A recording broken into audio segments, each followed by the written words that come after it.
Muito boa tarde a todos. Vamos então começar a nossa conferência. Hoje temos connosco o professor Pedro Graça. O professor Pedro Graça é nutricionista, é doutorado em nutrição humana, portanto é docente na Faculdade de Ciências da Nutrição e Alimentação da Universidade do Porto, tem colaborado quer com a Associação Portuguesa dos Nutricionistas e mais recentemente com a Ordem dos Nutricionistas na área da deontologia e na área da ética profissionais. Esteve a trabalhar bastante tempo na plataforma contra a obesidade e atualmente assumiu um desafio maior, que é atualmente diretor do Programa Nacional para a Promoção da Alimentação Saudável, e é um pouco portanto, de acordo com essa função, que o convidamos para falar hoje sobre, portanto, sobre a questão da criação e de todo o esforço que já tem sido feito para a criação de uma política de nutrição e alimentação no nosso país. Portanto, queria agradecer-lhe muito o facto de ele ter vindo cá depois de tanto esforço, e portanto passava já a palavra, está bem? Temos que falar para o micro, não é? Em todo o caso, acho que me ouvem bem. Sim? Pronto. Então, eu tenho uma apresentação, mas eu não sei se vou seguir tal e qual a apresentação. Já vamos falar sobre isso.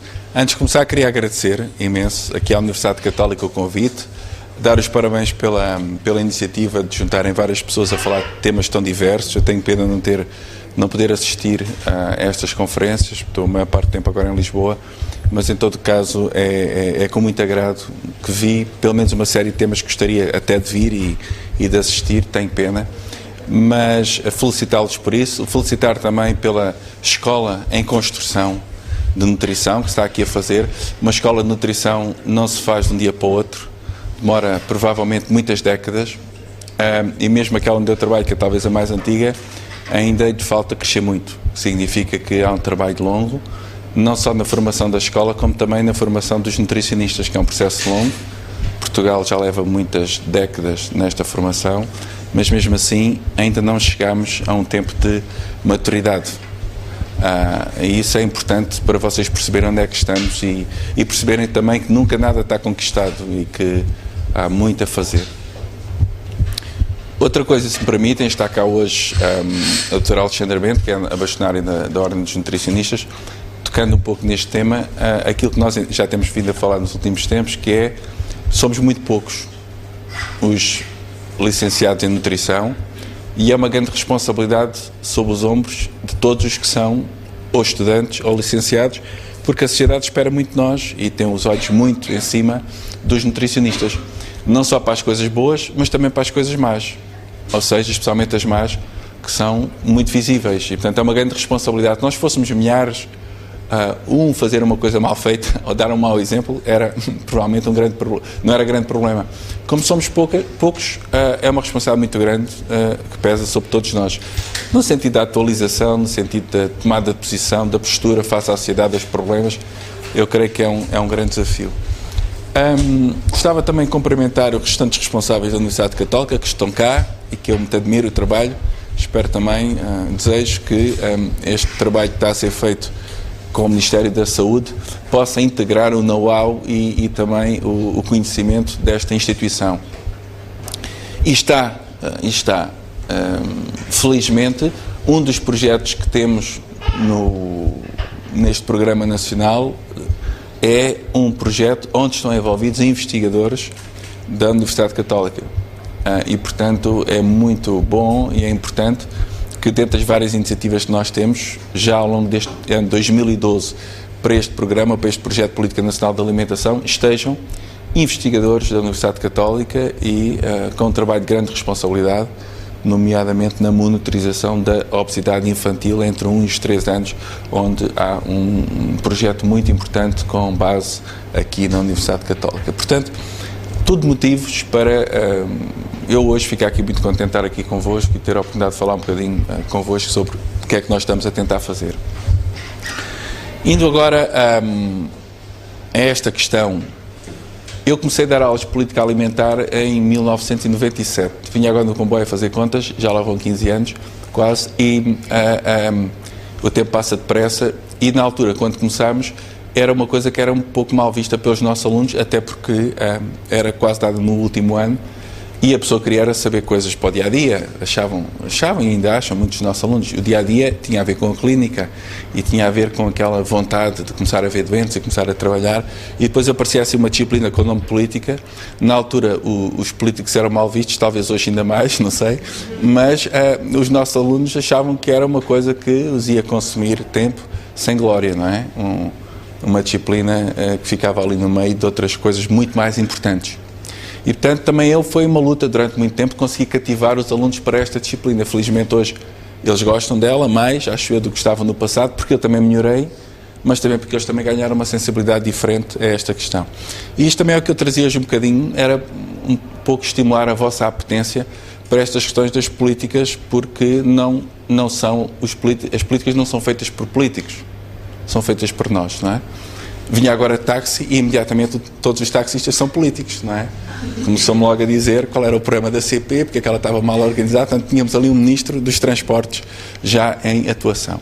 Ora, esse é geralmente o grande problema de quem faz política. É quem faz política não sabe nada, muitas vezes, sobre política alimentar. Não tem que necessariamente saber. O nosso Ministro da Saúde, que eu acho que é um homem muito competente, e digo aqui mesmo, acho para já que é, mas é um homem, por exemplo, da área das finanças. Ele não tem que saber de política alimentar, tem que pedir conselhos às pessoas que estão da nutrição para ver qual é o caminho, e as pessoas da nutrição têm que conseguir aconselhá-lo no sentido em que se justifica que uma intervenção na área da nutrição e alimentação faz sentido. Portanto, quem faz política nacional de alimentação e nutrição são os nutricionistas. São aqueles que dão inputs para um decisor político tomar decisões. Portanto, isto não é algo que esteja afastado de nós. Nós, muitas vezes, acho que é um drama até de Portugal, é que somos os nutricionistas e eles. São os cidadãos e eles. E eles é uma entidade um pouco estranha que toma decisões por nós, uma espécie de pais, algures, nos quais nós votamos de 4 em 4 anos, mas de resto pouca vigilância têm e pouca... ou seja, são um pouco distantes de nós, funcionam de forma diferente, não é? São eles. Eles multam-nos, eles chateiam-nos, eles criam impostos, eles. E nós aqui deste lado sofremos, como se não existisse uma ligação entre os dois. Eu creio que aquelas sociedades que funcionam melhor são aquelas em que entre eles e nós se criam laços de maior proximidade. São as sociedades que conseguem vigiar à partida melhor os políticos e cujos políticos também prestam mais contas aos eleitos, não é? Portanto, a questão é esta: que ações podem tomar as pessoas que legislam que afetam a vida dos cidadãos? E nós o que é que podemos fazer? Os especialistas em nutrição. Eu costumo dizer que não há ninguém que saiba mais sobre nutrição no país inteiro que os nutricionistas. E não há nenhum aluno do ensino superior aqui no Porto que saiba mais de nutrição que os alunos de nutrição. Pode parecer verdade, não é? Mas depois as nossas ações muitas vezes não são em consonância com aquilo que somos ou com aquilo que fazemos, não é? E isso também é logo dava para discutirmos logo uma série de coisas, não é? Porque é que nós sabemos tanto e fazemos tão pouco? Mas voltando aqui, para não me distrair muito em relação a esta questão, eu talvez pegasse num exemplo prático, porque mais do que estar a passar slides, que eu trazia aqui uma série de slides, mas entretanto o calor... não é? Altera sempre a nossa maneira de pensar. O calor altera-nos e provoca revoluções. Sabem que aquilo que mais provoca revoluções é a fome, não é? Portanto, a maior parte das revoluções começaram por falta de alimentos. Daí que os políticos nos últimos tempos nos tratem muito bem. É curioso, não é? A professora viu. Os políticos começaram-nos a tratar um bocadinho melhor porque pressentiram que aí havia fome e que a fome é sempre prelúdio de revoluções. Isto começou há muitos anos, não é? Os senhores puseram a cabeça na guilhotina, achavam que o povo comia croissants, não comia pão, e quando eram para eles tinham a cabeça já separada do corpo. Portanto, a questão do pão e da fome têm sido sempre detonadores das revoluções. E, portanto, hoje aqui também há aqui uma ideia que o nutricionista é mais importante, ou as pessoas que tocam esta área são mais importantes do que se pensava noutros períodos mais acalmia. Pegando na questão da fome e do excesso de comida, a obesidade e eu vou pegar neste exemplo que eu durante os últimos 2 anos e meio fui responsável de uma coisa, de uma entidade, não é uma coisa, uma entidade, que se chamava Plataforma contra a Obesidade. A obesidade é um bom exemplo, um exemplo mini da política alimentar. E eu vou dar esse exemplo, se calhar é mais próximo daquilo que vocês hoje andam a estudar. Alguns estão aqui estudantes, outros não, mas é capaz de ser um bom exemplo, dar o exemplo da obesidade para discutirmos esta questão da Política Nacional de Alimentação e Nutrição. A primeira coisa, antes de alguém tomar uma decisão, é saber o que é que se passa. Portanto, para se construir uma política em qualquer área, é preciso saber o que se passa. E um dia, se vocês imaginem, ponham-se na pele de estar a fazer assessoria a um decisor político, a primeira coisa que eu vos perguntava é o que é que se passa na área da obesidade antes de eu tomar uma decisão. Na maior parte dos casos, quem investiga, e esse é um problema para mim já de decisor político, quem investiga, muitas vezes, investiga para publicar. E eu, muitas vezes, a informação que eu preciso para tomar decisões não é aquela que está em revistas científicas. Portanto, logo a primeira questão difícil, dura, não é? Hard questions. A informação para a tomada de decisões não é, muitas vezes, a informação que os investigadores produzem para produzir. Ou seja, eu, por exemplo, acho que neste momento 80% das revistas indexadas e com bons critérios de indexação querem coisas sobre alimentação e genética, e eu, para tomar decisões na área da alimentação e da obesidade, 80% ou 95% das decisões estão fora da área da genética. Portanto, primeira questão, onde é que eu vou recolher informação que permita tomar decisões? E muita da informação que eu preciso para tomar decisões não se encontra, infelizmente, em muitos casos, publicada. Portanto, essa é logo a primeira de 5 pontos que eu poderia aqui apontar para a definição de uma política, é que informação é que eu tenho para tomar decisões. Vamos à questão da obesidade para nos voltarmos a situar em coisas muito práticas. Eu, na área da obesidade, preciso tomar decisões, em primeiro lugar, saber quantas pessoas são obesas. Uma fotografia da realidade, um estudo de prevalência da obesidade. Eu tenho muita informação, por exemplo, sobre prevalência da obesidade em adultos. Alguma. Tenho alguma informação sobre prevalência em crianças, em idade escolar. Porquê? É fácil recolher informação de criança em idade escolar. Agora, vamos para outro campo. Muitas pessoas produzem informação ou recolhem informação onde é fácil de recolher. E não onde eu preciso que elas recolhessem. Outro enviesamento. As pessoas recolhem informação para publicar e recolhem informação onde é fácil, onde há dinheiro, mas muitas vezes longe daquela onde eu precisava. Eu, por exemplo, preciso de muita informação sobre a obesidade perinatal ou então a obesidade entre os 1 e os 3 anos. É informação difícil de recolher. Porquê? A maior parte dos meninos não estão da escola e onde eu obtenho informação é através dos pais, e os pais muitas vezes não estão para dar informação sobre crianças com excesso de peso, até porque acham que isso é uma intromissão na vida deles, por exemplo.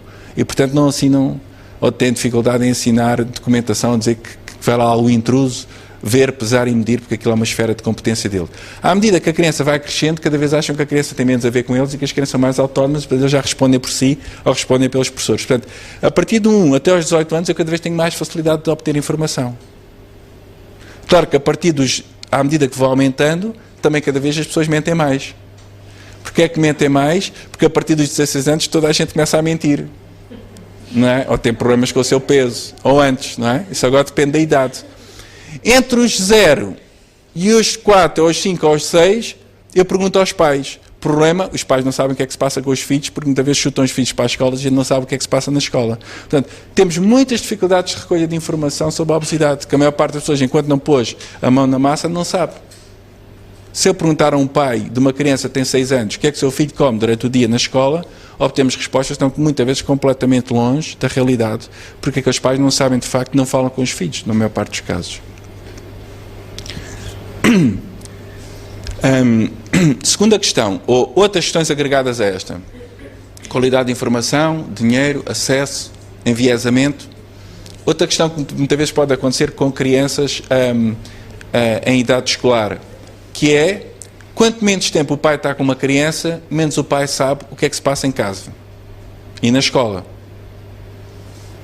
Quem é que eu faço muitas vezes perguntas? Às mães, certo? Porque os pais, muitas vezes, não sabem o que se passa. Mães que trabalham dão informações diferentes de mães que não trabalham. Mães de baixo estatuto socioeconómico dão informações diferentes de mães de estatuto socioeconómico elevado, por variedíssimas razões. Até tem a ver com o tempo em que estão em casa. Então eu tenho enviesamentos, já não são enviesamentos de recolha de informação, são enviesamentos sociais que nunca foram estudados, ou que raramente são estudados. Que tem a ver com a quem eu pergunto, eu sei o que é que me responde, muitas vezes só por saber onde é que a pessoa mora. Aliás, há muitos estudos, a escola do Frank Whitson, que é um investigador de Chicago, ele até chegava a dizer assim, diz-me o teu código postal e eu digo-te quanto mentes em relação ao peso. Partindo do pressuposto que as pessoas que moram em diferentes áreas geográficas têm uma ligação muito forte com o estatuto socioeconómico e o estatuto socioeconómico dá uma indicação muito concreta sobre a informação alimentar, mais ou menos enviesada. Portanto, temos esta dificuldade de recolha de informação. Agora, eu para tirar isto, reparem, tem apenas a ver com tirar uma fotografia à obesidade. Agora, há muito mais coisas que eu gostava de saber, que são muito mais importantes que ninguém sabe. Por exemplo, interessa-me saber mais do que a fotografia, quem tem peso a mais ou quem tem peso a menos, onde é que mora, etc. Interessa-me saber é o percurso delas. Elas depois de estarem obesas, o que é que lhes aconteceu? Há pessoas que estão obesas e estão semi-obesas ou pré-obesas durante uma vida toda. E há outras que estão obesas e estão pré-obesas e no espaço de 2 anos evoluem para uma grande obesidade. E há outras que andam assim, quando chega ao verão ficam obesas, quando chega ao inverno voltam a estar mais perto da normalidade. Em função de vários critérios, nomeadamente esta necessidade de nós nos expormos mais e o nosso corpo se expor mais nessas alturas do ano. Portanto, temos que saber o percurso destas pessoas. Há pessoas que, quando passam para ali, rapidamente depois passam 2 degraus. Há outras que, quando estão ali, conseguem manter-se estáveis. Porquê é que isto aconteceu? Temos que perceber quais são as pessoas de risco, aquelas que passam vários estádios em 2, 3 anos. E temos que estar mais tranquilos em relação aos outros que estão mais estáveis. Isto tem a ver com a idade? São as mais novas? Tem a ver com o estado de stress? Tem a ver com o desemprego? As desempregadas pulam mais depressa? Tem a ver com o quê? Temos muito pouca informação sobre isto. O percurso. Outra questão onde muitas vezes não temos informação. E o percurso destas pessoas quando se relaciona com os profissionais de saúde? Será que as pessoas quando entram num serviço de saúde e são acompanhadas por uma equipa multidisciplinar lidam melhor com o peso do que são acompanhadas apenas por um profissional de saúde? Será que os médicos de clínica geral lidam melhor com isto do que os endocrinologistas? Será que um nutricionista com mais uma pessoa da atividade física e um psicólogo é melhor do que um nutricionista e só um psicólogo ou um nutricionista e só um profissional da atividade física? Isto para um decisor político é que ele quer saber. Que é a diferença entre gastar o triplo do dinheiro com 3 pessoas ou gastar apenas com uma. Ou se eu disser que basta, por exemplo, a última instância, um profissional de saúde pouco qualificado para o fazer e basta que auxiliar de ajuda que está ali, dê um panfleto à pessoa pré-obesa e ela só a ler aquilo já é útil, e aquela pessoa consegue passar 70 panfletos numa manhã, eu consigo ter aqui uma boa relação entre o custo e a eficácia desta medida. Tenho muito poucos trabalhos sobre isto. Não existindo trabalhos, presta-se a tudo e mais alguma coisa, e o nosso político aqui, entre aspas, é facilmente mal ajudado, porque eu não tenho nenhum documento que suporte a tomada de decisão, ou naquele sentido, ou naquele, ou noutro. Portanto, falta de informação ou a necessidade de informação e a necessidade de fazer investigação que ajuda a tomar decisão.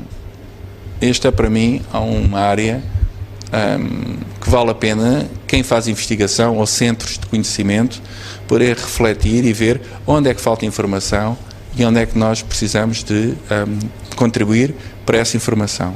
Eu vou-vos dar um exemplo muito concreto, outro exemplo. A professora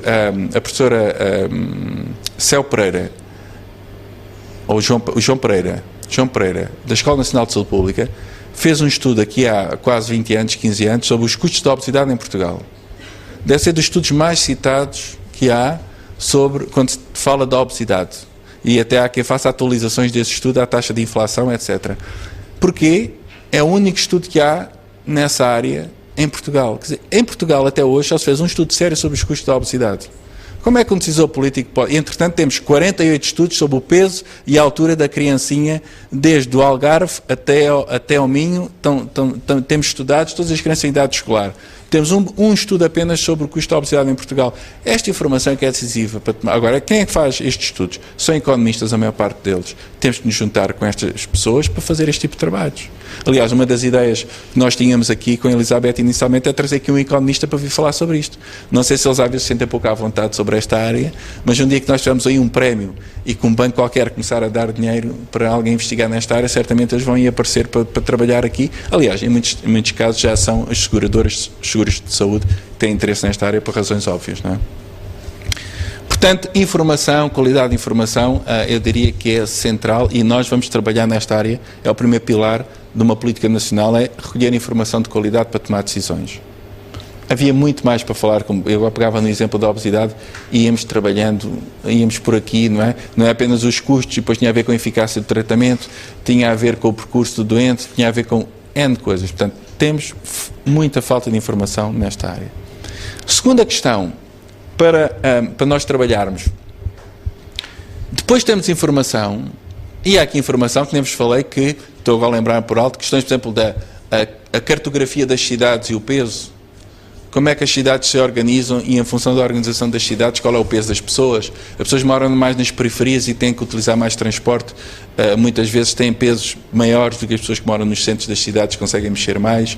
Tem a ver com, por exemplo, ainda na área da cartografia dos desertos alimentares, ou seja, quantos metros eu tenho que fazer para beber um sumo de laranja? Vocês aqui quantos metros têm que beber se quiserem beber um sumo de laranja natural? Porque depois é assim, vocês podem saber que é importante beber um sumo de laranja natural, mas se tiverem que fazer 1 km para beber um sumo de laranja natural, vocês estão num deserto de vitamina C, não é? E o deserto de vitamina C condiciona a vossa saúde. Até que ponto é que há uma política da escola para vos dar vitamina C, ou vos dar, por exemplo, coisas tão simples como água gratuita? Quantos metros tem que andar um estudante do ensino secundário? Nós começámos a fazer esse estudo agora. Quantos metros tem que fazer um estudante do ensino secundário para beber um copo de água? Gratuito. Será que o copo de água mais perto é uma vending machine, que também vende uma Coca-Cola e uma Pepsi e etc? Bom, então torna-se muito fácil eu fazer uma troca. Em vez de beber água, bebo um refrigerante que me dá mais prazer. E se eu não tiver água gratuita disponível? Qual é a política da escola para oferecer água? Qual é a política da escola para oferecer um sumo de laranja natural? Não basta eu ser o aluno com mais informação sobre nutrição se depois tiver que andar 1 km para beber um sumo de laranja natural. Portanto, depois há aqui questões também da cartografia, da avaliação do que é que se passa, não é? Isto também entra nos nossos sistemas de informação. Segunda questão aí sim, é uma questão mais velha, que é a dicotomia entre o que é que eu faço para as pessoas começarem a comer aquilo que eu gostava que elas comessem. Começa em 2 problemas e um problema ético. Primeiro, será que eu tenho o direito de obrigar as pessoas a comer aquilo que eu gostaria que eu gostaria que elas comessem? Coloca-se logo essa questão, que é mais perigoso. Se é o educador, se é os objetivos dele. Não é? E há muitos casos disso, há muitos casos de tentativas de repente colocar as pessoas a comer de forma diferente e de uma forma mais lógica e racional. Houve até uma comunidade nos anos 20 em Boston religiosa, que as pessoas só podiam comer determinados alimentos brancos que tinham a ver com pureza, colocou problemas na altura muito grandes de saúde, porque os alimentos puros era o leite, era tudo que era branco, não é? E portanto claramente aqui os frutos, os hortícolas estavam postos de lado e começaram a existir graves déficits de vitaminas, como é natural quando não se consomem produtos frescos. Mas isto para dizer, sempre houve uma vontade totalitária de fazer com que grupos da população comessem aquilo que nós achamos que é o ideal, e temos de ter algum cuidado em relação a isso, não é? Quem diz isso diz ao contrário, obrigar a consumir determinados produtos são considerados favoráveis e não apenas proteger em relação aos outros. Portanto, esta é uma dicotomia grande, que é como é que eu consigo modificar consumos. Há 2 teorias e as outras todas pelo meio. Uma diz que a pessoa precisa apenas de informação. Quem é informado toma as melhores decisões. E, portanto, a partir parte-se do pressuposto que dar informação é uma das melhores soluções. É o labeling, é a rotulagem, é um investimento que tem existido para que as pessoas, conhecendo melhor o alimento, possam tomar as melhores decisões. Outra corrente diz que nós hoje em dia tomamos 2.000, 3.000 decisões diárias sobre alimentação e a nossa cabeça não consegue tomar as melhores opções, até porque a nossa cabeça é muito afetada por estímulos que nós não dominamos.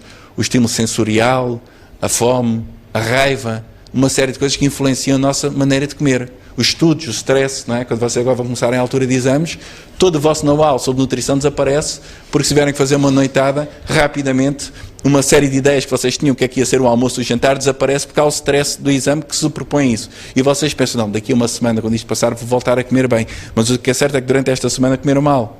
Portanto, nós somos muito condicionados por fatores extrínsecos sobre os quais não temos um domínio grande. E então, há pessoas que dizem, bom, sendo que o ser humano, por muito conhecimento que tenha, toma sempre mais decisões, porque elas são muito controladas por fatores externos, o melhor é não deixar sequer que o cidadão tome decisões. E então, se a pessoa, ou porque ele não consegue, ou porque não pode, porque não tem dinheiro, não tem capacidade. Uma dessas decisões foi quando o governo português, e bem, na minha perspectiva, o anterior governo, decidiu fazer legislação sobre o sal no pão. Se eu consumia, e todas estas questões são contestáveis do ponto de vista ético, como eu vos dizia, vocês podem me contestar isto, não é? Isto para vos dizer que estamos a falar aqui de opções que são científicas, mas muitas vezes terminam na opção política, que é, eu tenho sempre duas maneiras de ver isto, ou acho que a pessoa é responsável por si própria e pela sua saúde, e portanto eu dou-lhe o conhecimento e depois eu tomo as melhores opções. Ou então eu acho que o Estado deve intervir porque a pessoa não é capaz de tomar as melhores opções. E portanto eu começo a legislar. E depois no meio há alguma indústria que diz, não, nós não precisamos disto porque nós autorregulamos. E há quem diga, não, a autorregulação nunca é suficiente porque vai sempre haver a possibilidade de alguém, nem todos vão estar de acordo. Ou não há um consenso suficiente que, em altura de crise, ninguém quer poupar. Ou há um que vai sempre furar, que tem 80% do mercado, etc, etc, etc. É muito difícil tomar estas opções. Eu tenho uma grande cadeia de fast food que, de repente, quer meter alface no seu menu e pedem para eu ajudar. Há sempre as duas partes da moeda. Ou eu digo assim, bom, eu não vou ajudar porque 99% dos produtos desta empresa continuam a ser maus, não é uma alface que muda, e portanto eu ao ajudar suporto os 99 de lixo que eles vendem, ou então tenho outra opção e digo, bom, é melhor começar por algum lado e tenho que ajudar esta empresa a começar a vender 1% de produtos de melhor qualidade nutricional, eles à medida que vão vendendo e que as pessoas vão começando a gostar, vão passar para 5, 6, 7, 8, mas se eu não começar não vou a lado nenhum. Qual é a minha opção? Se a gente dividisse aqui a sala, provavelmente haveria uns a tomar uma opção e outros a tomar outra. E de um lado, eu já fiz isto com alunos meus, iam buscar 30 artigos científicos que suportam uma opção e os outros iam buscar outros 30 artigos científicos que suportam outra opção. E em última instância, quem tem que tomar essa decisão é muitas vezes um decisor político, que é apenas pelo feeling e pelo aquilo que ele acha melhor. Porque nem sempre é possível, através da ciência, basear as nossas decisões em tudo. A ciência não consegue ajudar-nos a tomar todas as decisões que nós gostaríamos. Apesar de algumas pessoas acharem que sim. Porque é precisamente nas áreas franja de fragilidade que há maiores indecisões. Não é? E na área, por exemplo, do ambiente, isso é um caso muito paradigmático. Por exemplo, não é? Quando foi, por exemplo, a questão da BSE, que hoje em dia a maior parte das pessoas dizem que foi um alarmismo, que se gastou muito dinheiro, na altura foi uma questão de prudência, e a prudência aconselhava que aqueles animais não fossem colocados à venda. E acho que foi a melhor opção na altura. Hoje, certamente, sabendo o que se sabe, pode-se questionar isso. Mas é hoje. Bom, portanto, dois pilares a seguir. Modificar a disponibilidade, investir na educação e no conhecimento. Nós vamos usar as duas ao mesmo tempo para não nos acusarem de estar a privilegiar uma ou a privilegiar outra. Portanto, quando a gente pode fazer as duas, vamos fazer uma. Vamos fazer as duas. Como? Como modificar a disponibilidade? Tentando regular alguma coisa que é preciso ser regular, nomeadamente aquelas onde há maior suporte público para a regulação. Aonde? Nos espaços públicos, por exemplo. Se pudermos oferecer água nos espaços públicos, acho que é uma boa opção, e é uma opção regulatória. É obrigatório ter água nos espaços públicos. 90 e tal % dos eleitores vão dizer que sim. Estou salvaguardado do meu ponto de vista político. Nem sempre a gente faz coisas para ter votos, não é? Mas isto para dizer que aqui tem que... Esta posição é uma posição diferente do ponto de vista da consciência. Onde é que eu posso alterar mais a disponibilidade? Máquinas estão aí à venda com produtos, muitas vezes de má qualidade. Posso não regular essa oferta? Em locais públicos. Em escolas, onde as pessoas têm mais dificuldade em tomar decisões, por exemplo. Não é? São áreas onde eu posso regular alguma coisa. Ter uma capacidade de intervenção. Publicidade, alimentos. É sempre discutível estas áreas todas, não é? Mas posso eventualmente regular alguma coisa. Ou contribuir para essa regulação. não é? Porque geralmente são utilizados meios desproporcionados face à capacidade de uma criança que tem de fazer escolhas. Não é? E outras áreas. Publicidade, por exemplo, estou agora a inventar, espero que está a gravar, mas isto é uma invenção. Estou já a dizer ali à Câmara que é uma pura invenção. Por exemplo, a publicidade de bebidas alcoólicas numa seleção nacional. Eu, pessoalmente, acho que isso é... Quer dizer, se nós andamos a dizer para ser consciente e para tomar decisões de uma forma consciente, e eu sou a favor do consumo de bebidas de uma forma consciente, como é que, ao mesmo tempo, eu posso permitir que um indivíduo que é um ícone do desporto possa publicitar uma bebida deste género, ou quem diz isso diz outra coisa, que eu digo que deve ser bebido com consciência, não sei, é uma discussão grande, mas isto para dizer que a regulação é possível em algumas áreas e que pode haver um aumento de consciência nessas áreas. Segunda questão, educação, é ainda possível fazer alguma coisa? Eu acho que é, não é? Nomeadamente, a nossa perspectiva, e vamos ter uma reunião já para a semana com o Ministério da Educação nesta área, eu creio que os manuais escolares, por exemplo, na área da alimentação, podem ter mais coisas. Porque hoje em dia nós sabemos mais do que sabíamos há 20 ou 30 anos. Um exemplo, é possível hoje em dia ligar a alimentação com muita facilidade com as questões ambientais. Coisa que há 20, 30 anos nós sabíamos muito menos. Hoje, tomar uma opção entre comer, provavelmente, ou saber o impacto que tem um determinado consumo, já sabe mais do que sabia há alguns anos atrás, e isso pode levar a alguma discussão na escola sobre estas relações entre o consumo alimentar, o ambiente, ou até noutras áreas. E isso é uma coisa nova e é muito apelativo em termos educativos, para transportar estas questões para um povo, para um grupo mais jovem que está mais, mais desperto para as questões ambientais. Portanto, podemos depois ter ganhos através de coisas, ou seja, se houve um avanço ambiental e não um avanço alimentar, porque é que a alimentação não pode ir agora atrás do ambiente? Hoje toda a gente recicla, ou gostaria de reciclar, ou sabe o que é reciclagem. Há 40 anos provavelmente não sabia. Na área da alimentação podemos aprender, por exemplo, como que o ambiente fez. E portanto há aqui muito também ainda a fazer. Nós sabemos hoje muito sobre nutrientes, mas sabemos muito pouco sobre alimentação. A minha colega Teresa Amaral dizia-me há dias, neste estudo que o professor Henrique Barros está a coordenar, se identificou que 25% da amostra das pessoas que estão no estudo não consumiam, isto após a vitamina C, a quantidade de vitamina C que deviam consumir. Ou seja, 1/4 das pessoas que são avaliadas não consomem a vitamina C que deviam consumir. Estamos no século XXI com acesso a alimentos ricos em vitamina C a vários preços. Basta comermos um cítrico por dia para, eventualmente, irmos de encontro a estas necessidades. Sabemos isto, temos consciência disto, tomamos estas decisões no nosso dia-a-dia. Creio que será 20% da população universitária europeia tem déficit de ferro. Esse déficit de ferro tem implicações sérias na capacidade cognitiva.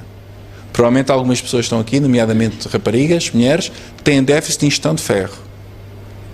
Será que sabem quais são os alimentos que têm maior riqueza em ferro que deviam consumir no dia-a-dia? Há aqui também, por exemplo, muitas jovens que estão numa idade que começa agora, começou agora, e vai prolongar-se durante mais algumas décadas, em que podem ter filhos e cujos filhos muitas vezes podem nascer com déficits ou de ácido fólico ou de iodo. Nutrientes que, em muitos casos, não são ingeridos na idade que deveriam ser ingeridos, que é agora. E podem perguntar quais são as fontes de iodo, e se calhar a maior parte dos que estão aqui, ou das que estão aqui, não sabem quais são as fontes de iodo. Se me disserem que é leite é errado, se me disserem que é hortícolas é errado, se me disserem que a maior parte das coisas que nós dizemos para a maior parte dos nutrientes é errado. Eu direi que uma boa fonte de iodo, para aqueles que gostarem, com os problemas ambientais e à volta, é comerem 15 em 15 dias ou uma vez por mês, se calhar irem a um restaurante de sushi. Estou a brincar, mas é uma opção. Na brincadeira, por causa das algas, são de facto uma fonte enorme de iodo. Mas há outras. Mas isto para dizer que, em relação ao ácido fólico, a mesma coisa. Tomarem um pequeno almoço, cereais de pequeno almoço, é uma forma muito interessante. Temos 25% das quantidades que necessitamos de ácido fólico. A maior parte pensa... Pode ser uma sopa com hortícolas. Depende do tempo que a senhora cozinheira levar a fazer a sopa, porque a maior parte das sopas, mesmo com hortícolas, tem uma quantidade reduzida de ácido fólico. Porquê? Porque a temperatura dá cabo dessa vitamina. Portanto, há muita coisa a saber. Há assim ideias feitas a propósito de antioxidantes no chocolate, coisas que se vão perpetuando de geração para geração. Há pessoas a comer chocolate e a engordarem e a comerem gordura saturada à custa do chocolate, pensando que têm uma grande riqueza de antioxidantes, quando podiam comer 10 bagos de uva e já tinham quase a mesma quantidade de antioxidantes. Portanto, há muita coisa por ensinar a outros, por estudar, por discutir, e a nutrição ainda falta muita informação, não é? Portanto, informação, disponibilidade. Vamos para o quarto pilar, são 5, já não falta muito. Quarto é a intersectorialidade. Não conseguimos fazer uma política nacional de alimentos e nutrição sem trabalhar as pessoas em conjunto. Infelizmente, há muito para trabalhar em conjunto.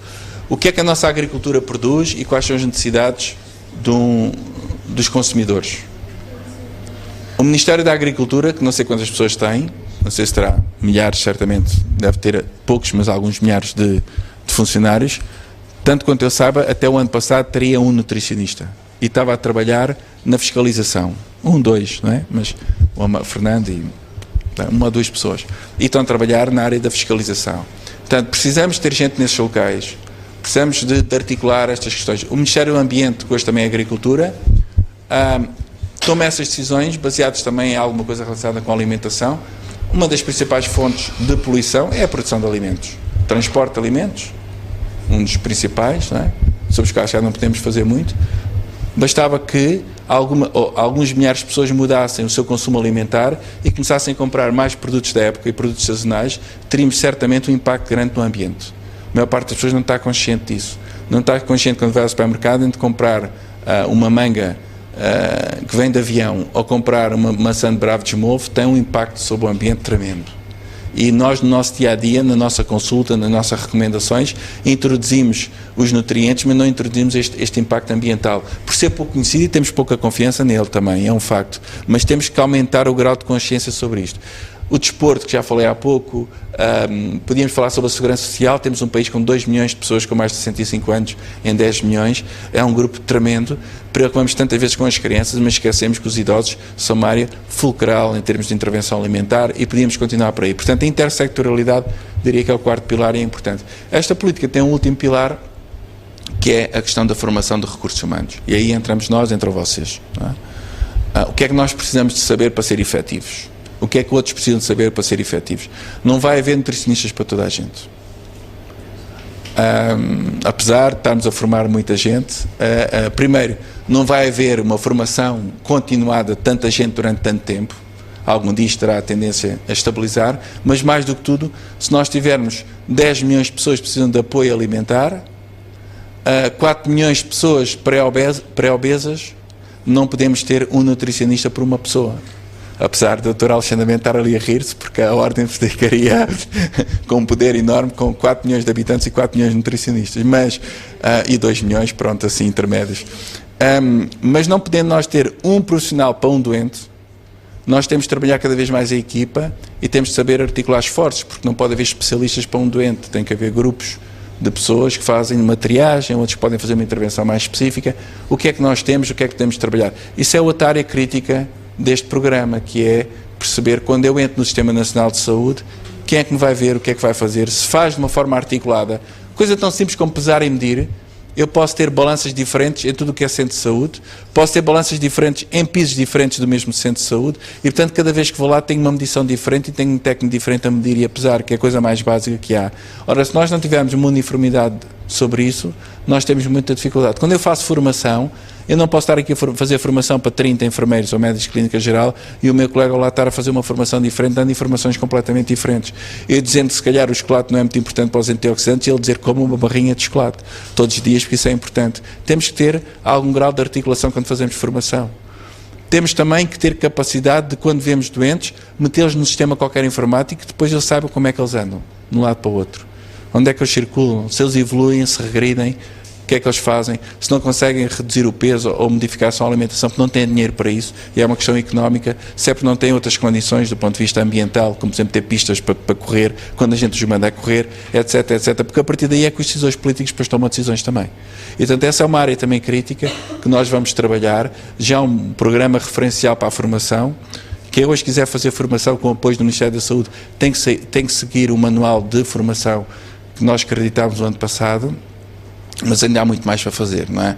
Isso é uma área crítica, ainda não temos centros de saúde todos com nutricionistas, temos que ver o impacto de onde isso está a acontecer. Por exemplo, um caso muito engraçado são as ilhas.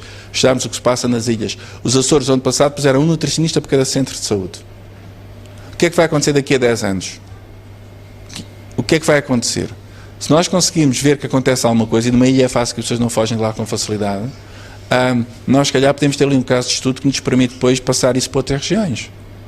Já vimos que do ano passado para este ano se reduziu a obesidade infantil nos Açores, mas isso pode ser um epifenómeno, uma coisa que acontece assim, sem uma relação muito direta com o facto de existirem lá profissionais de nutrição. Mas há outras experiências muito engraçadas, não é? E, portanto, a área da formação será uma área que eu diria crítica, que será o quarto pilar desta Política Nacional de Alimentação e Nutrição. E depois haja dinheiro e haja vontade, e hajam pessoas que continuem isto, porque isto é a primeira pedra. Eu vou-vos dar um exemplo que dei há dias, foi um bocado chocante, mas eu dei em frente de políticos, portanto hoje posso dá-los em frente a vocês sem qualquer problema. Estávamos a falar na questão de quanto demora um plano destes para ser efetivado. Isto para dizer que vocês têm emprego nos próximos anos, em princípio, se trabalharem nesta área. A Noruega começou em 1974 a ter um plano alimentar nacional.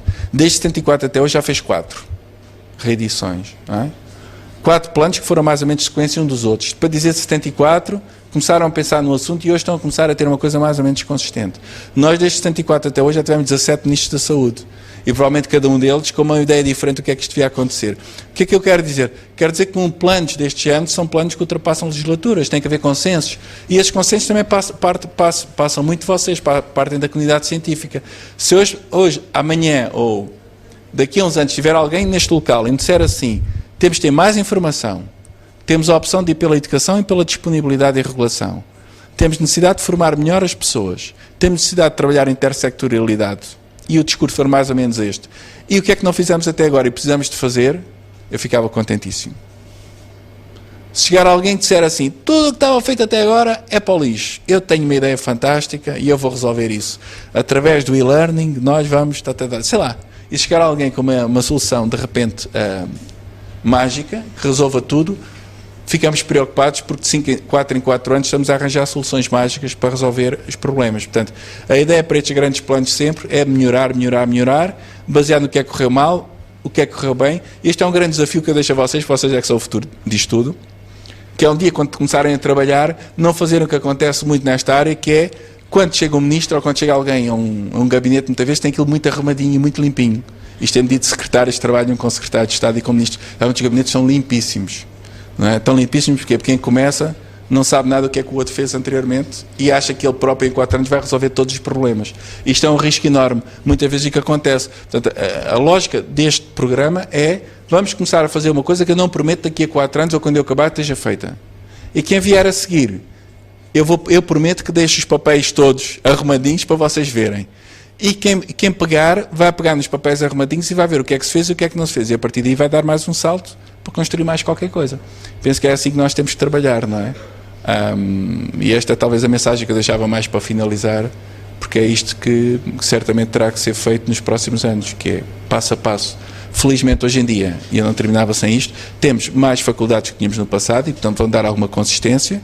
A qualidade do ensino espero que continue assegurada, até porque as pessoas estão todas a ter mais ou menos uma consciência, e acho que neste caso a Universidade Portuguesa está de parabéns, porque os cursos de nutrição estão a seguir uma matriz relativamente homogénea em todo o lado, ou seja, estamos a achar que o que é importante saber é mais ou menos comum, ao contrário de outros países na Europa, que cada um acha que a sua universidade é melhor que a outra e portanto faz planos, cada um à sua maneira.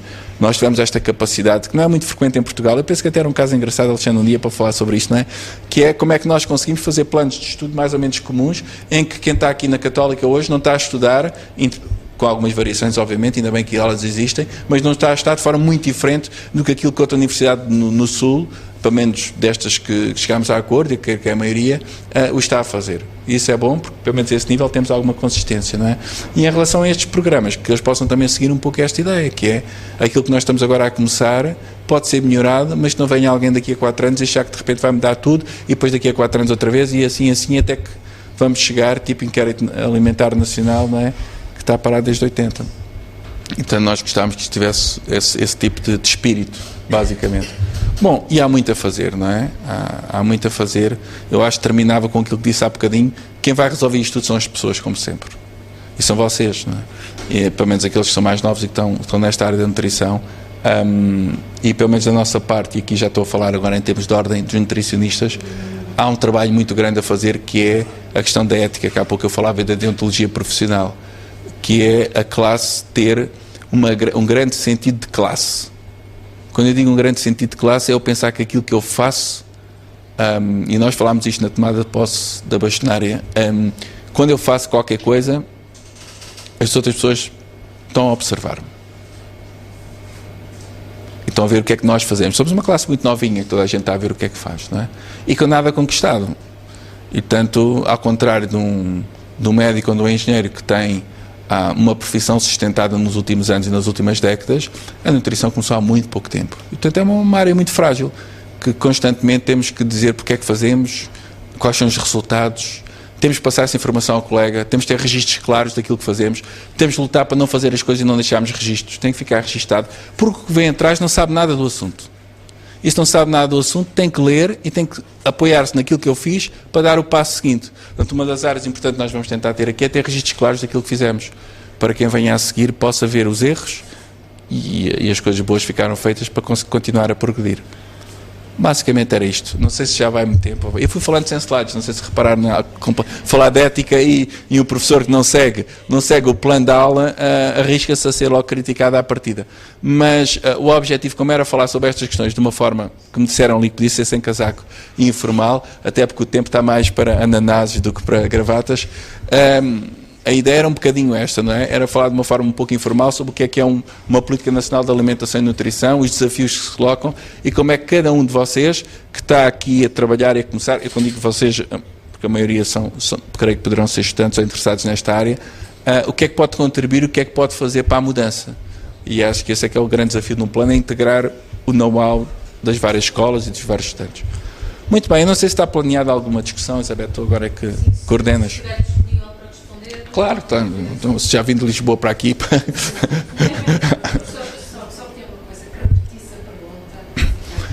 Muito bem, eu estava a colocar a questão, estava a colocar à audiência a possibilidade de fazerem questões e de podermos ter aqui algum diálogo.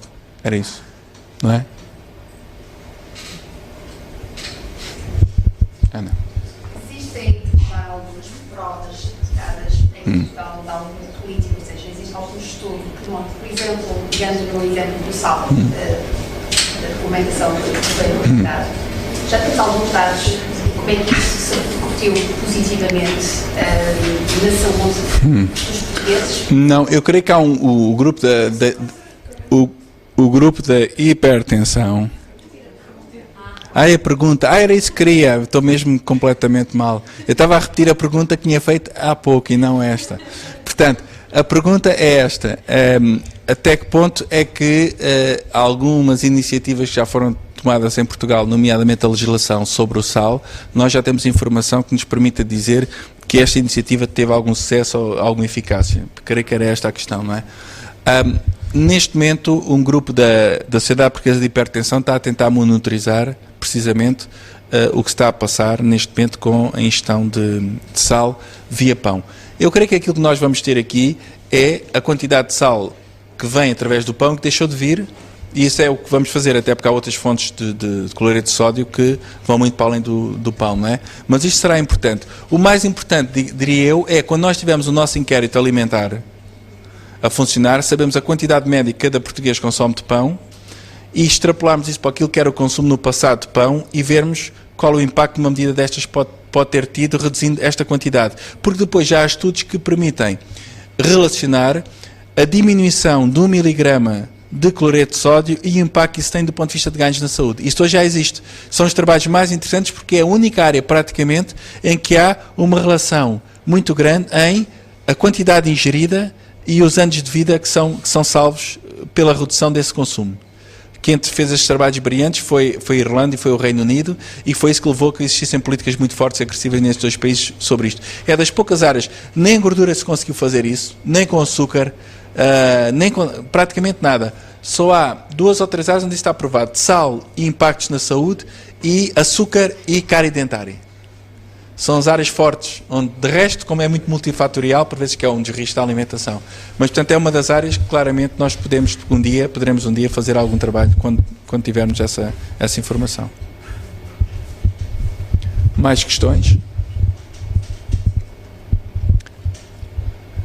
Eu não falei, eu agora faço uma questão que assim é fácil perceberem a questão. Há aqui um tema que eu não falei muito, mas que este programa vai dar uma especial atenção, que é a questão das desigualdades sociais e da alimentação. Não é? Isto é um desafio que eu creio que a Ordem dos Nutricionistas tem muito presente e já foi aqui afirmado em vários discursos que foram feitos dentro da Ordem, que é Portugal, e eu creio que até desculpem lá estar-me a dizer isto, se calhar estou a meter a foice a seara alheia, mas eu creio que, inclusive aqui a Universidade Católica, pelo seu caráter humanista que tem e que obriga a ter, claramente, esta questão da crise alimentar e de haver tantos portugueses sem os alimentos que deviam ter à mesa neste momento, acho que deve mobilizar muito os estudantes de nutrição para serem mais ativos na sociedade. Acho que não podemos passar ao lado de eu estar aqui a discutir, isto faz-me sempre lembrar, quando eu entrei aqui na Faculdade de Nutrição, já há alguns anos, que os meus professores da pediatria discutiam kwashiorkor quando a maior parte das crianças eram obesas, não é? Porque a formação deles era da fome em África. E hoje, fome em Portugal e estamos a discutir a obesidade. Portanto, há qualquer coisa que eu não gostei quando era estudante, mas só tivesse a consciência passado 10 ou 15 anos de ser estudante, eu não gostava que aquilo que eu já hoje estou a ter consciência, que vocês só venham a tomar daqui a 10 anos, que é terem perdido uma década até terem descoberto isto, que é, nós estamos numa situação de emergência social, claro, em Portugal, onde há pessoas com dificuldade de ter acesso, não aos alimentos, porque estão a ter acesso aos alimentos, é terem acesso a alimentos adequados, para serem saudáveis. E nós continuarmos preocupados com algumas questões que são de preocupação, mas não temos uma intervenção social forte. Eu não posso permitir que sejam pessoas, posso permitir, mas não gostaria que a tomasse a dianteira destas áreas sejam muitas vezes instituições que o fazem por objetivos que não são os objetivos, se calhar, ideais, fazem por exposição mediática, para terem muitas vezes, por todos os motivos que não os necessários, apesar de haver outro grupo grande que o faz, com toda a razão e por bons motivos. E hoje, muitas vezes, as faculdades de nutrição, os alunos de nutrição, os professores que trabalham nestas áreas, terem uma posição muito passiva relativamente a este problema que aflige tantos portugueses. Eu digo isto pela minha faculdade onde leciono, não sei qual é a situação aqui, mas se eu vos disser que na população estudantil da faculdade de nutrição serão aí 2, 3, 4% de estudantes que estão envolvidos em organizações de apoio e de ajuda nesta área nos seus tempos livres, se calhar já é muito, não é? Quando eu acho que essa percentagem deveria ser grande, porque há gente com imensa necessidade de receber orientações. O que é que eu recebo? Não é? Porque imaginem que há um supermercado que dá alimentos para uma determinada associação. Esses alimentos são alimentos adequados, vão de encontro às necessidades daquelas pessoas, ou não contribuem eles para o maior desequilíbrio nutricional dessas populações. E há aqui trabalhos muito interessantes, que vêm da década de 70, 80, em que hoje se pensa que grande parte da vaga de obesidade que existiu nos Estados Unidos e que existe nos Estados Unidos está associada provavelmente a programas de ajuda alimentar mal feitos e mal planeados, nomeadamente com os excessos da agricultura, porque quem faz a política nacional alimentar nos Estados Unidos é o Departamento de Estado da Agricultura, e que muitas vezes pega no excesso do xarope de açúcar, no excesso do milho, no excesso de muitos produtos de gordura. Fazia, já não faz, mas durante muito tempo fez. E canalizava isso para a ajuda alimentar. E o que é que as pessoas com mais dificuldade recebiam? Grande quantidade disso, mas não outros produtos para equilibrarem a sua dieta.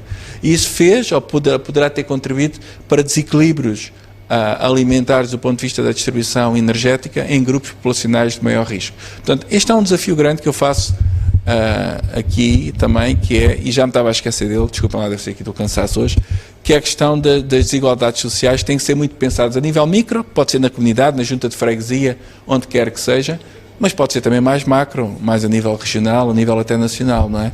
E, portanto, isto é uma área em que vocês podem ajudar e podem passar umas férias certamente recompensadoras, fazendo este tipo de trabalhos, ganhando experiência, ganhando know-how, e uma pessoa sente-se, pelo menos acho que faz muito bem a um ajudante de nutrição poder participar neste tipo de iniciativas, não é? Independentemente destes planos serem pensados também aí.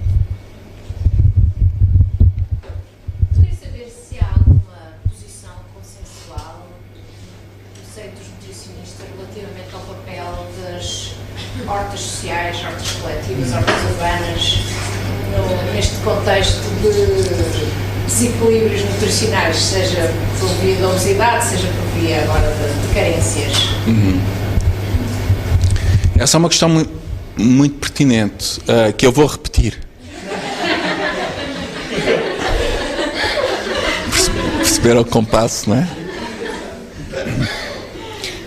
Que é qual pode ser o papel das hortas urbanas neste contexto de crise alimentar, como é que elas poderão contribuir para minorar eventualmente esse problema. Eu não sei se a doutora Alexandra Bento quer depois tomar uma posição do que é que sabe, mais ou menos oficial, sobre este tema, ou certamente se o quererá fazer ou não. Aquilo que eu posso informar de alguma experiência que temos tido é que há, de facto, um boom de iniciativas, que eu diria que são iniciativas de âmbito muitas vezes autárquico, de incentivo à criação de hortas urbanas. Quando começámos a trabalhar nesta área, aqui há uns anos, ou pelo menos eu comecei a olhar para isso, reparei que, curiosamente, aqui no Norte, em Matosinhos, por exemplo, e noutras autarquias, e depois mais tarde incentivado aqui também pelo LIPOR, mas muitas autarquias do Norte foram talvez das primeiras a tomar esse tipo de opções, incentivos, e que hoje em dia, de Norte a Sul, existem programas nessa área. Inclusive Lisboa, creio que tem um programa muito ambicioso, que tivemos a oportunidade no último Congresso das Autarquias, o vereador Sá Fernandes falar sobre isto. O objetivo é criar um corredor verde em Lisboa que atravesse toda a cidade, ou seja, a pessoa poder ir de uma ponta à outra da cidade sempre pelo espaço verde. E está neste momento está a ser tentado em Lisboa, a par de muitos desses espaços verdes poderem ser locais de produção alimentar. Nós, na Direção-Geral de Saúde, o que temos apoiado é, com algum know-how das pessoas do Departamento Ambiental, porque existe um pequeno Departamento Ambiental, algum apoio sobre normas ou algumas regras e alguns cuidados, mas tem sido de uma forma muito irregular, não de uma forma concertada e com normas ou com algum tipo de informação. Até porque nós, saúde, isto é daquelas áreas muito claras, tem que haver segurança social envolvida, autarquias, agricultura, porque toca a muitas áreas. Agora, o que é que nós nutricionistas podemos fazer sobre isso, ou à volta disso? Eu diria que é apoiar aquelas pessoas que produzem alimentos, no sentido de elas saberem mais que alimentos cultivar, como integrar esses alimentos que recolhem na produção de refeições em casa e como é que essas produções podem ser úteis para colmatar alguns déficits nutricionais que podem existir no seio de famílias. Eu creio que isso é um desafio muito interessante para os profissionais de nutrição, porque há uma área que é complexa, que é a área da produção em si. E aí, creio que as pessoas da agronomia e que trabalham nessa área são as mais indicadas, ou poderão ser mais indicadas, para dizer o que produzir, com que terrenos, etc. Depois temos uma questão ambiental associada. É que eu creio que pode ser perigoso ter-se uma horta à beira de uma estrada. Não sei, estou aqui a levantar, pode ser uma questão, pode ser importante com algum tipo de contaminantes e algumas questões que também têm que ser levantadas. Há uma terceira questão, que é a questão das pessoas que trabalham na horta em si e da manipulação de alguns produtos que podem ser produtos tóxicos e também aí tem que haver alguma intervenção. Há a questão, inclusive, da atividade física e da proteção, são questões já que vêm da área da saúde e do desporto. Nem toda a gente pode pegar num instrumento e de repente começar a sachar e começar a cavar, tem que também haver aí algum apoio. Proteção do sol, os senhores dermatologistas também certamente estão a ver que isto é altamente... e depois o papel do profissional da nutrição, que pode dizer assim, olha, esta couve tem uma quantidade de cálcio também muito interessante e dá-se bem neste terreno, porque não plantá-la em vez de A, B ou C por causa deste nutriente, etc, etc, etc. E depois o que fazer com aqueles produtos todos, que é uma pessoa depois saber que uma couve dá para fazer uma sopa, mas também dá para fazer outras coisas, etc. E aí vem uma parte de tecnologia que pode ser interessante o profissional de nutrição trabalhar. Portanto, eu pessoalmente, estou agora a dar uma posição pessoal e não de integração, nós, se pudermos ter a questão das hortas aqui integrado, nomeadamente com as autarquias, é uma área que nos interessa, sobre a qual temos incentivado que se faça algum trabalho nesta área por parte há muitos nutricionistas autárquicos que estão envolvidos neste tipo de projetos, a começarem nas escolas, porque foi nas escolas também que se começou muito a nível do ensino básico e depois do ensino secundário. No regime da fruta escolar, que apanha neste momento à volta de 400 mil alunos, é obrigatório uma medida de acompanhamento para cada turma, e há muitas turmas que estão a utilizar a construção de hortas pedagógicas como medida de acompanhamento para o regime da fruta escolar. Portanto, eu acho que há muita coisa a mexer. Agora, se calhar, tem que talvez começar a ser feita, depois deste boom de interesse, haver um boom relacionado com a qualidade do que se está a fazer para se evitar problemas ambientais, tóxicos e utilização devida daquilo que é produzido. Chama-se. Está bem. Vou advertir já que não vou fazer uma pergunta, mas queria usar a palavra até porque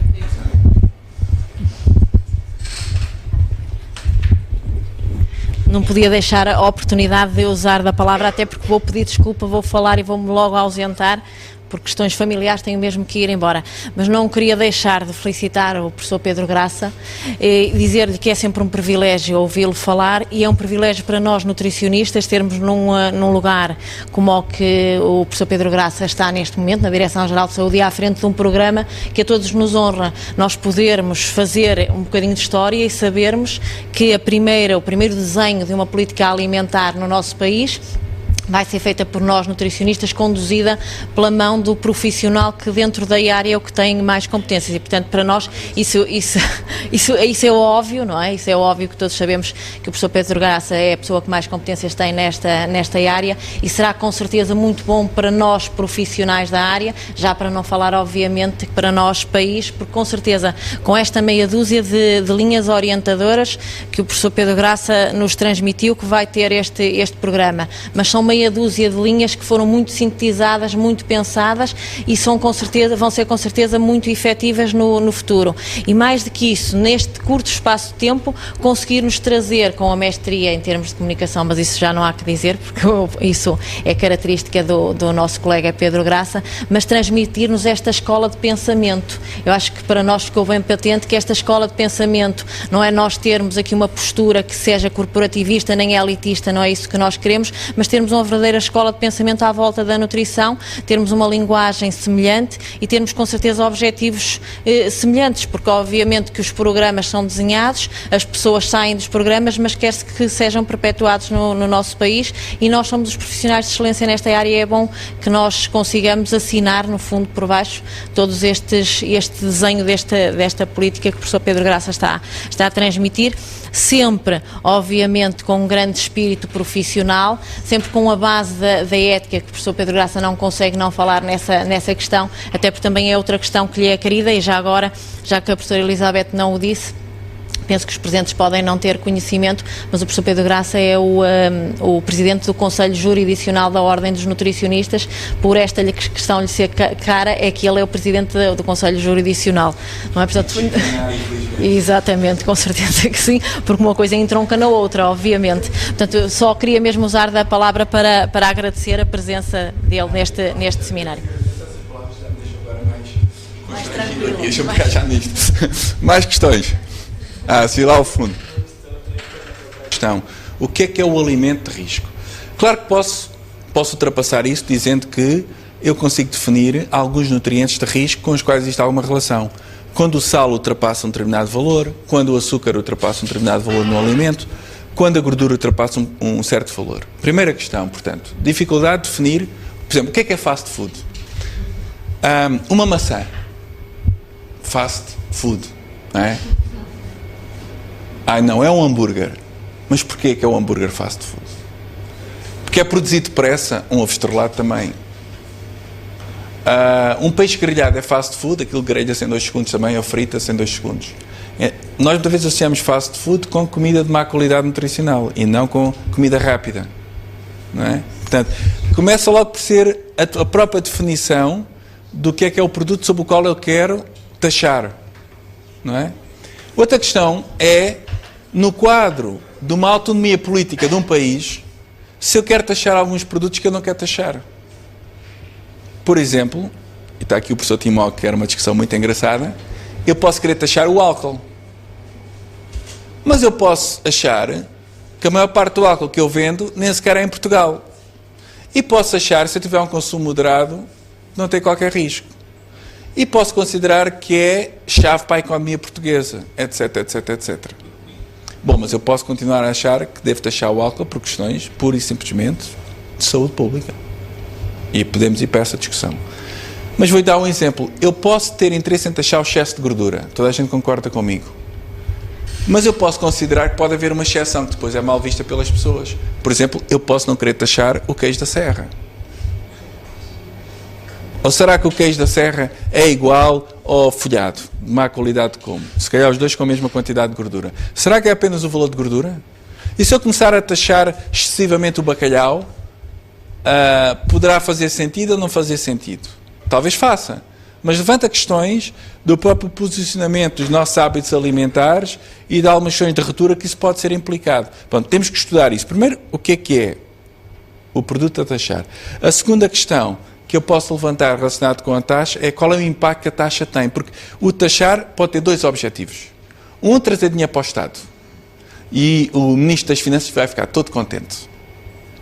Segundo, posso destruir alguma economia nacional se algum desses produtos for taxado. O Ministro da Economia não vai ficar contente. Já temos o Ministro das Finanças chateado com a economia. E o da Saúde diz que não sabe os resultados porque não há estudos que indiquem que quando se aumenta as taxas modifica-se o consumo. Conclusão. É difícil às vezes tomar estas decisões. Não são simples. Eu acredito que alguns países começaram a taxar foi pelo dinheiro que eles trazem de impostos, mas foi também porque havia já uma tradição de taxação que mostrava que havia alguns resultados e isso politicamente era possível de ser, justificado aos eleitores. Nomeadamente a Dinamarca, onde há uma tradição já de alguns anos de taxar algum tipo de produtos, nomeadamente produtos ricos em açúcar, em confectionery, eu li da legislação, mas é produtos... pastelaria com muito açúcar tem uma certa tradição de taxar mais. E a terceira questão que é discutida também, que é qual o impacto, que era o último, da taxação se eu não tiver estudado a elasticidade e as alternativas. Ou seja, eu devo ou gostaria muito de taxar um produto se soubesse que no mercado há uma alternativa para esse produto que é mais saudável. Por exemplo, se eu taxar mais refrigerante, mas souber que há água para substituir. Não é? Aí fico menos preocupado em aumentar aquele custo. Ou então, por exemplo, como uma empresa que me vende refrigerantes também está disponível para fazer sumos naturais. E a dizer, vamos taxar isto, e eles comprometerem-se a reformular produtos para no futuro terem produtos com menos açúcar, porque o alvo é o açúcar e não o refrigerante em si, e ao mesmo tempo terem alternativas mais saudáveis para dar ao consumidor. Aí acho que todos ganham. Porque a indústria sente que vão ser todos puxados para ter produtos mais saudáveis e, por outro lado, eu como cidadão também sinto que há alternativas. E agora o último ponto, com o mesmo preço ou com um preço parecido. Porque há quem diga, possa dizer, e não gostava que pudessem dizer isto, que é, quando eu taxo, quem começa a comer pior são as pessoas de classes sociais mais baixas. Também pode acontecer. Não é? Eu vou dar um exemplo. Se eu for um viciado do tabaco e taxar mais o tabaco e continuar a fumar e não modificar o meu consumo, em última instância, mas isto é uma, como é que é dizer? É um argumento que a indústria do tabaco tem utilizado muito. Se eu taxar sobre o tabaco e a pessoa continuar a fumar, provavelmente ela vai deixar de fazer tudo aquilo que fazia, como é um comportamento aditivo, só para comprar o tabaco. E, portanto, ela vai ter pior qualidade de vida em tudo e, para além disso, vai continuar a fumar. Por último, outra questão interessante é para onde é que vão os impostos? Que é outra questão também muito importante quando se taxa. Os cidadãos gostavam que, se eu taxar alimentos, que esse dinheiro venha para fazer campanhas de educação, por exemplo, sobre alimentos. Aí faz sentido mais.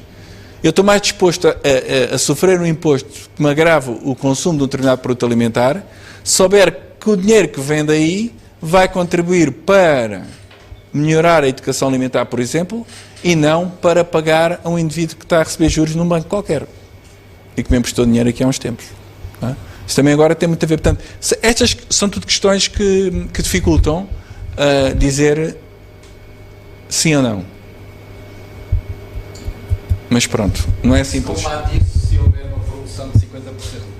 Pois. É ainda mais difícil. Então, estamos a falar das promoções dos 50% e como é que se combate a taxa quando há estas promoções, não é? Pois, então aí tinha que ser o tal economista que não está cá hoje, que nos pode depois ajudar. Sim. Eu também não sou nutricionista. Isso que eu estive a falar aqui para tudo menos para nutricionistas. Mas pronto, ou futuros. Há uma questão que acho que é importante. Hoje em dia fala-se de diminuir o açúcar, o sal, a gordura. E, entretanto, há uma comunidade científica muito interessada em arranjar substitutos para o alimento. Agora, também começa a haver a questão da toxicidade desses substitutos. Não é? E ainda está na moda. Temos iogurtes sem açúcar e bater sem gordura e por aí. Esse tipo de produtos.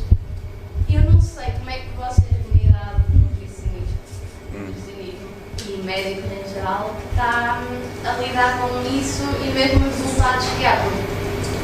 É importante baixar o produto assim, mas até que ponto é que é melhor aconselhar um produto com substituto de gordura ou com substituto de açúcar e por aí. Acho que é uma questão que muita gente está interessada em diminuir o peso ou melhorar a sua qualidade de vida, substitui os alimentos por esses com substitutos, mas se calhar não está a melhorar a sua qualidade de vida, digo eu. Isso também tem muitos interesses económicos mostrados aqui, mas eu gostava de saber o que é que vocês, comunidade de nutrição, está a fazer em relação a isso, ou que informações é que há em relação a isso. A questão é sobre como é que a comunidade da nutrição, cientistas, investigadores, nutricionistas de modo geral, estão a olhar para a substituição de ingredientes da indústria alimentar, tentando substituir aqueles que à partida têm maior valor energético, na maior parte dos casos, açúcar ou gordura, por outros que tentam manter o mesmo paladar, ou pelo menos ter um efeito relativamente semelhante do ponto de vista técnico, mas oferecendo menos quantidade desses nutrientes, de certa maneira, não é? Que é um desafio muito grande que está a ser colocado à indústria neste momento. Eu, embora não sendo a minha área de trabalho, e portanto podia já dizer que sei pouco sobre isso, é uma preocupação de muita gente que está na área da nutrição. Portanto, isto para dizer primeiro algum sossego em relação a isso, que não é uma área que não esteja a ser investigada. É uma área que merece muita atenção por parte dos nossos colegas da bioquímica, da toxicologia, etc. Portanto, uma área que está a ser investigada e onde há bastante investigação em curso.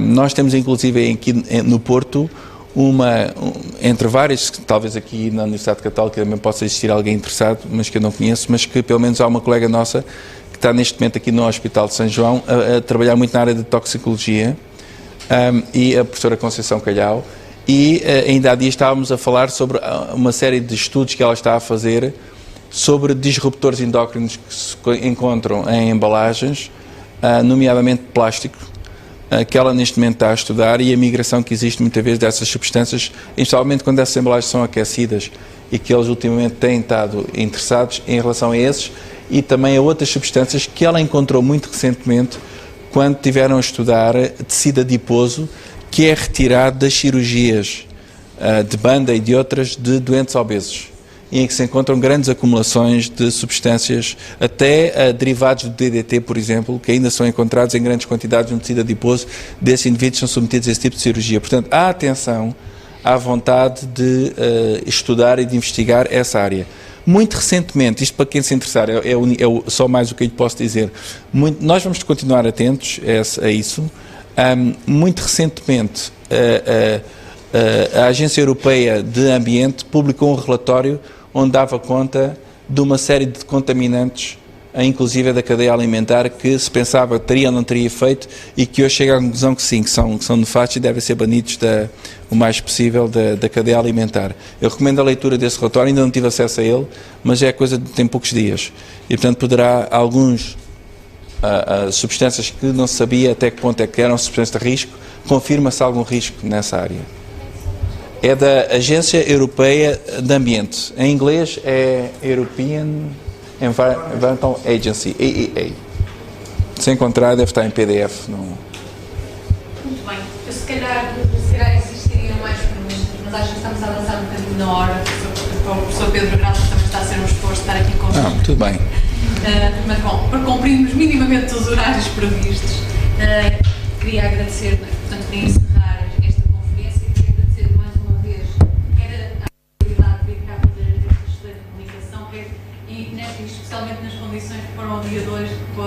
situação de esforço extra. E agradecer a presença de todos por toda a assistência.